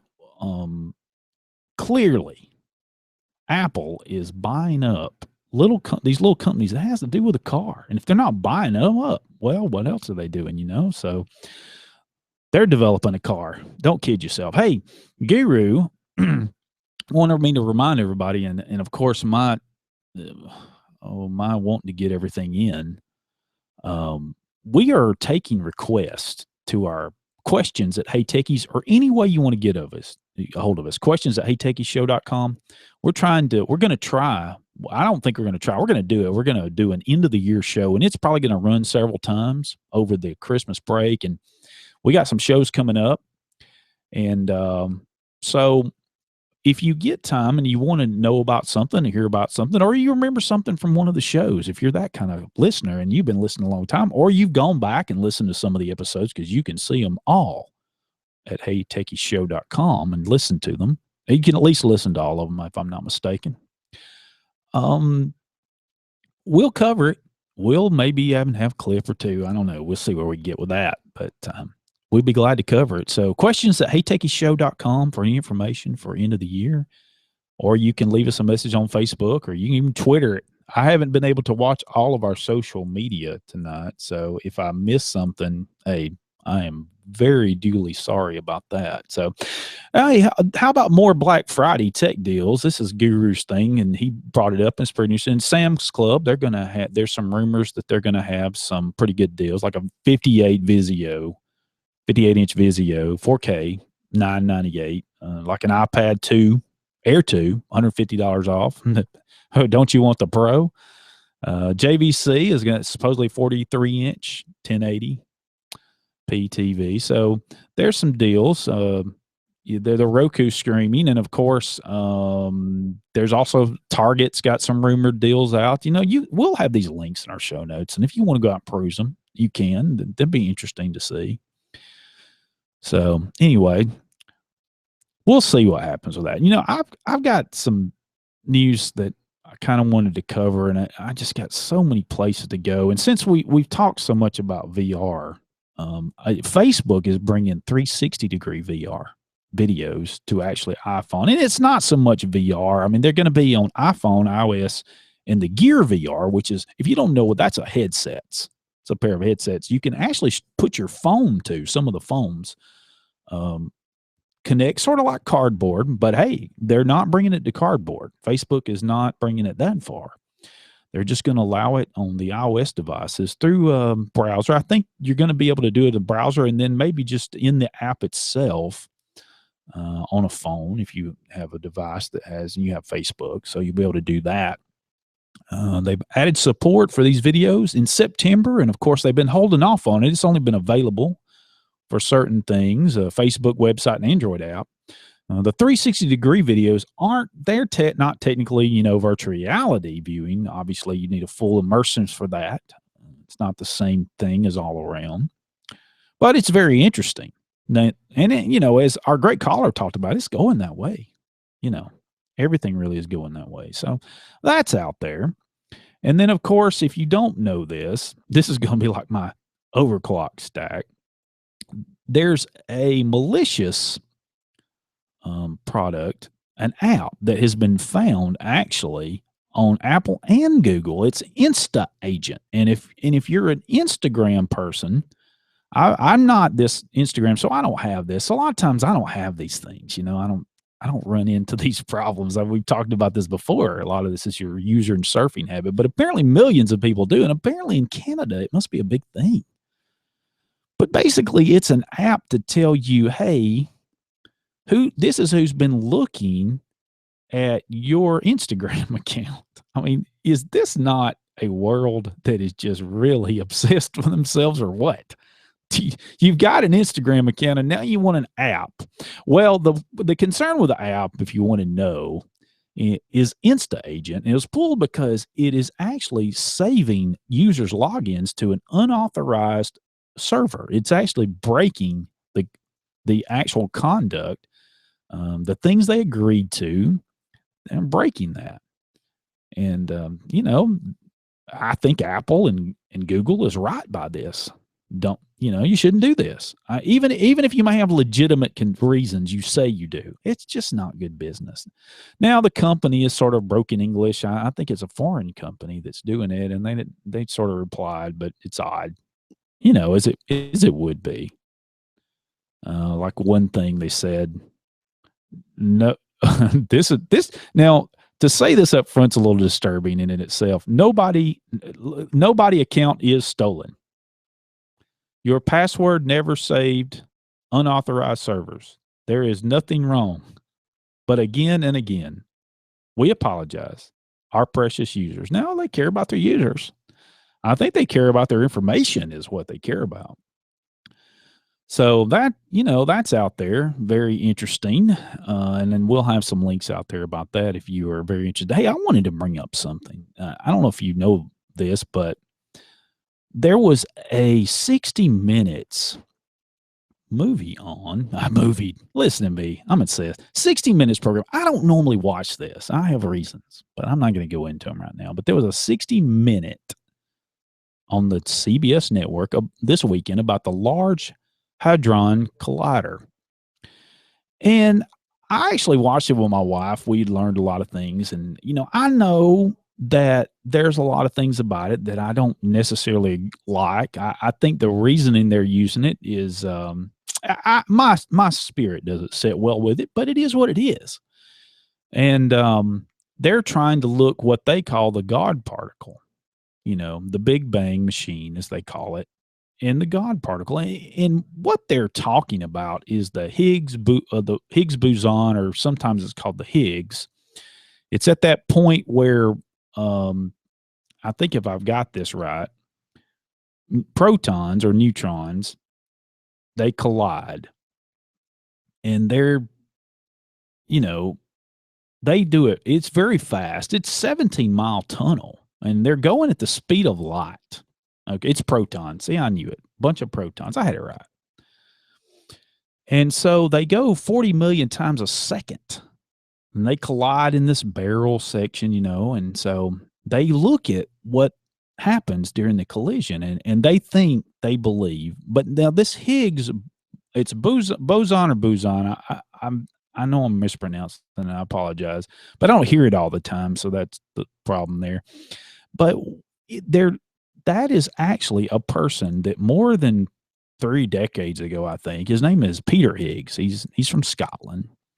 He actually came up with the theory of this and wrote it out on paper. He doesn't care about computers, but he was interviewed. And what I thought interesting is that he does not like the name, the God particle. Now he is an atheist, but 60 Minutes cut that out of the interview.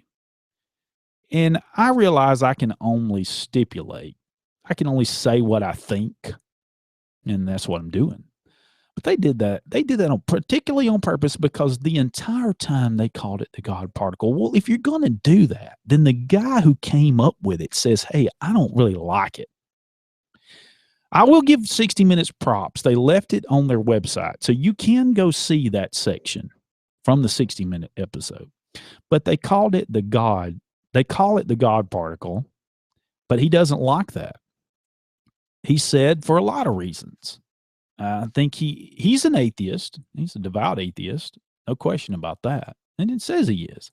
But his response, I think, was interesting. And I think his response is telling, because I don't think that he wants that kind of stigma attached to it. And I can understand why. It turns people off in a way. It turns many Christians off to even thinking about it. And I think he felt like that was a stigma that he didn't want. Now, like I said, this is my opinion. I can only assume here. But it was very interesting. I don't know. Maybe you can call in and maybe you saw it. And you can correct me. I'll listen. I'm actually a nice person to talk to, as you can tell. We still got a few more minutes, and I am going to try to get in a few more segments that we have left. And so we'll talk about a few things, and I've got a little bit of house cleaning to do at the end. And our time's almost up. It's been great. So this is the Hey Techies Show. Don't go anywhere. It's going to be a great ending, folks. Be right back.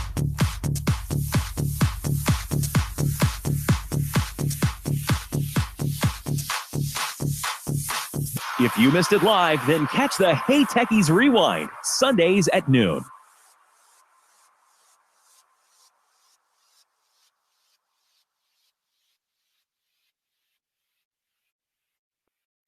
Gamecock Outfitters, located on the square at 109 Ladiga Street in Jacksonville, provides customers with outdoor apparel and gear. Gamecock Outfitters is able to help you find exactly what you need for every outdoor adventure. Gamecock Outfitters is open Tuesday through Friday from 10 o'clock to 5:30 and Saturday from 10 o'clock to 5 o'clock. For additional information, contact them at 256-435-2008 or check out their website at GadsdenOutfitters.com. Gamecock Auto Spa, a part of the Extreme Auto Spa family of car washes located at 1011 Pelham Road South in Jacksonville, is ready to clean your car and get it back to looking like new. Gamecock Auto Spa offers different washes with a foam bath, tire cleaner, clear coat sealer, wheel cleaner, and much more at affordable prices. JSU students, military, and senior citizens receive a special deal with a valid ID. For more information, the number is 256-403-0905. Gamecock Auto Spa, a proud patron of WLJS. Looking to cure that sweet tooth of yours? Mad Hatter Cupcake Shop is now proudly serving the Jacksonville area at their new location at 16 Public Square on the Square.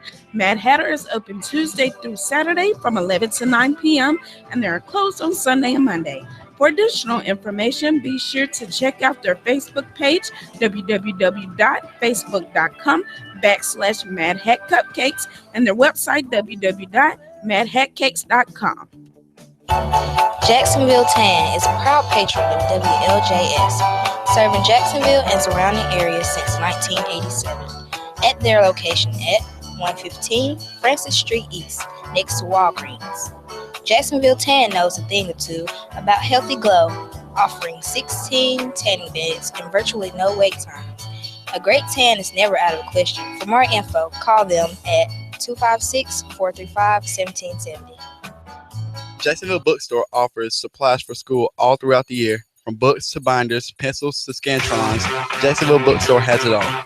They are open Monday through Saturday with convenient hours and location on 302 Mountain Street Northwest in Jacksonville. To find out more, like them on Facebook or call 256-435-7407. Jacksonville Bookstore, a proud patron of WLJS. Hey, I'm Rick from the Rick and Bubba Show. Hey, celebrating 40 years of great college radio from Jacksonville State University is 92J. You know, I was here on the air from 1985 to 1989, and you're listening to WLJS in Jacksonville, Alabama.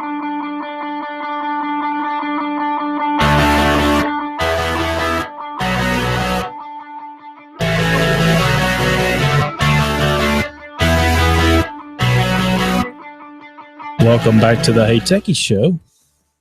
So glad to have you in. And man, what a great show we've had tonight. I tell you, I've just been blessed to be a part of it. It's had the guest and then the callers. My goodness. What I was going to tell earlier before I finished this up, I told my dad, he said, I said, hey, I'm going to be doing this solo tonight. It should be interesting. And it has been. It's been fun. But, you know, he sent me back a text. He said, well, you're never alone. And that's what I was telling that young man today, that young boy I say he's a young boy. He's a young man. You know, I don't know if he's a senior. I think he's probably close. And he'll have to make a lot of decisions in his life over the next many years. But I am not alone. That's true. God goes with me. And if you don't know this, quickly, I'll just say I'm a Christian, and I'm not apologetic for it. I'm a Christian first. I'm a family man. I'm also conservative. And, you know, I love technology, and I want people to enjoy it. And that's just who I am. I'm not changing that for anything. Not trying to be offensive. I enjoyed listening to the Mr. Rabbi, but he was great. If you didn't get to hear it, go check last week's show out. Bruce and the Guru did a fabulous job. But just to bring back a point home that we all are at different places in our lives, and technology affects us in a lot of different ways. And so I'm just thankful to be able to have this show and do it. Very grateful to the people that has helped out. It helped out with that and been such mentors and an inspiration to me. And so This has been fun tonight. But at this time, almost every week, we do This Week in Tech History. And of course, This Week in Tech History, the guru is the guru on that. And I'm just sort of going to bring this to you. November 10th, 2001, 14 years ago, as it would have it, Bruce, he's not here, but I bet you can guess it, buddy.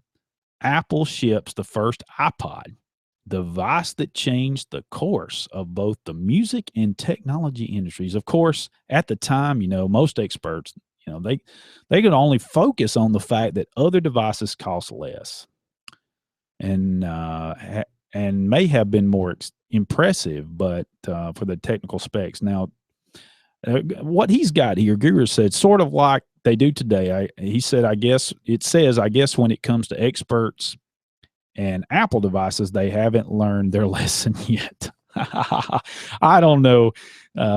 We got that from somewhere, and I apologize. I'm quoting someone. I hate to do that. Don't actually have the quote. So, but anyway, so November 10th, 2001, 14 years ago, the iPod, and no question, I mean, it's changed the face of how people listen to music. I mean, it can't be argued. I mean, you can argue it, I guess, but I don't know if you're going to win that argument. Yeah. So let me get into some of my overclock stack, if I can, and this will be interesting because we normally have a back and forth, but I'll do the best I can. So bear with me. It may be the slower overclock stack. There is they're 3D printed hair.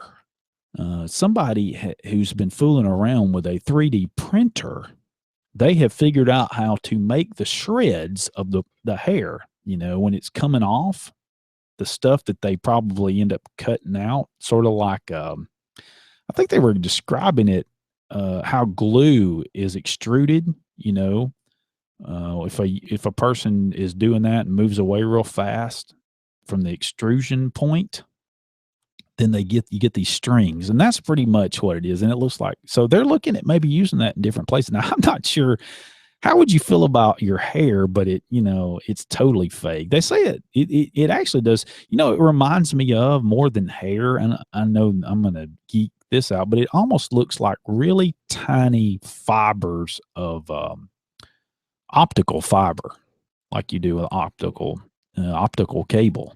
That's what it looks like to me. So that's interesting.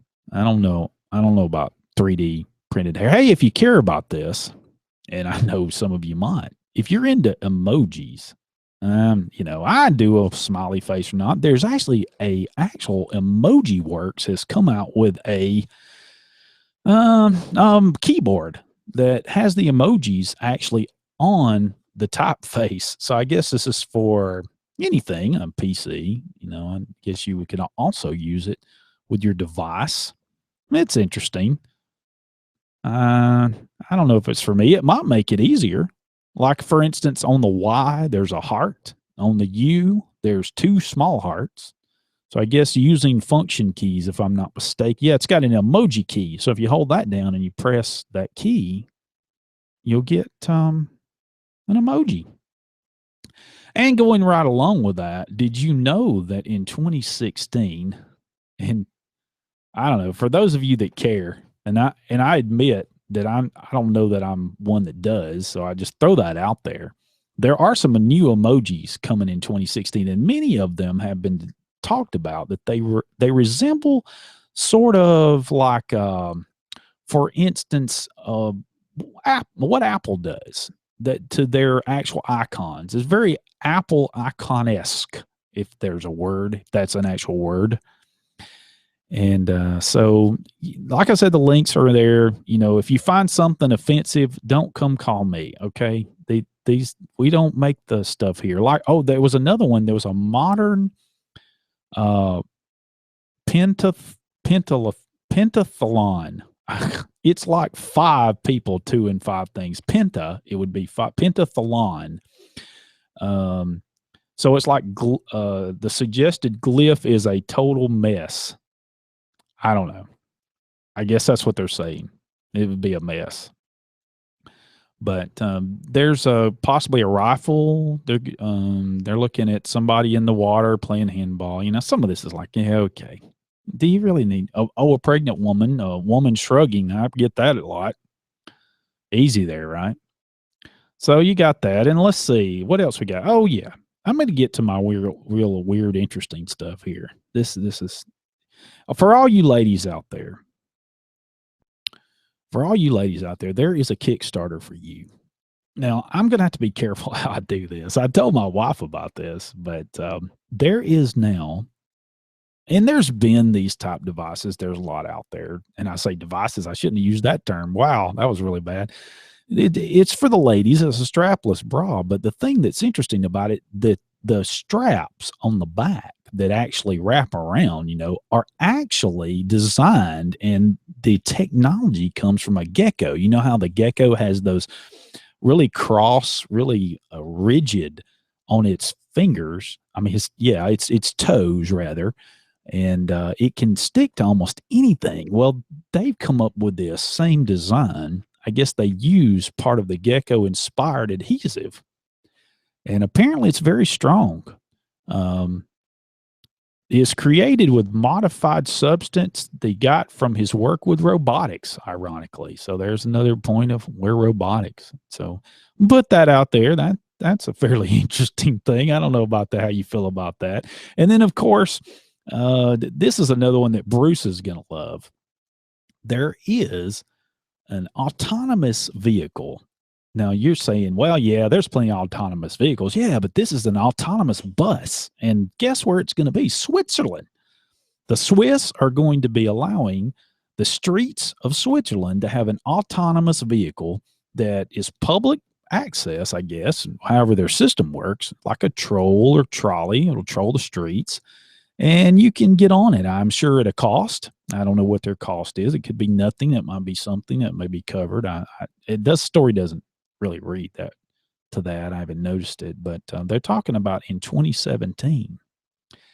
Now, I'm not sure how this is going to work. It just seems like there needs to be somebody at that bus, but it doesn't seem to me that like they're going to be a driver. I don't know if it's just going to be. Looks like it's green lighted the Volvo's Drive Me program that will put 100 self-driving XC90 SUVs on public roads in 2017. So if you're interested in that, and I know Bruce is interested in autonomous vehicles, that's his thing, which, he's nothing wrong with that, right? That's interesting, And of course, Elon Musk, speaking of that, and this is a tidbit in here, he had to pull back. He's having to pull back on what they originally talked about autonomous vehicles. I don't know if you've seen them, but people are doing some really crazy stuff with them. Like, somebody said, well, they're just taking their hands off the wheel. Yeah, they're letting themselves drive the car itself. And I know some people say, well, that was the idea. It's autonomous. Yeah. And I guess it is. But the problem to me with that is that you need to have at least one hand on the wheel in case something goes wrong. I mean, look, if for instance, think of it this way. If these things react so much faster than we do, okay, let's just talk about this for a second. I got 2 minutes here. If they react so much faster than we do, okay, then if it goes wrong, are we going to be able to react fast enough to correct whatever it's doing? I don't think so. I mean, if you accept the premise that this is going to be so much better for us, then fine and dandy. I got that. I like the braking idea. I like a lot of those ideas. But what if, I mean, God forbid, what if you don't get a hold of it? What if you're busy with something and you don't get back a hold of it? There's just a lot. So he because of all the videos have been posted and some people, driving down the road without their hands on it, he's had to pull back from that. And I think part of it is, hey, they don't want to get sued. And look, let's play no jokes here. The lawsuits you could get in now, in the way our court system is, people can sue for anything. I mean, toenail breaks. Possible lawsuit. I had some tonight, but didn't get them in. That's okay. We'll try to cover them another week. Possible lawsuit. Hey, look, I've had an absolutely fabulous night. And it's been amazing. And I tell you, it's gone so well that I'll be glad when the two get back, because I'm telling you right now, it's going to be a great show. If we get, they get back here, we get this many calls, and they get the Guru's doing what he's always doing and Bruce doing what he's always doing. And we're going to get back together on it, hopefully with you next week. And I'll do some more housekeeping next week. But just stay tuned to the Hey Techies Show. We're going to have some more great things coming up, some more really interesting stuff, more guests. I've got save the date for December 10th. Let me just tell you. I'm not going to tell you all of it, but just tease you. Save the date for December 10th. Don't let that date get away from you, okay? Hey, from all of us to all of you, our listeners, this is the Hey Techies Show, signing off. The Hey Techies Show is produced by Mike Stedham and co-produced by The Guru. Station manager is Billy Dunn. Join us again next time for another exciting installment of the Hey Techies Show. It's going to be great, maybe.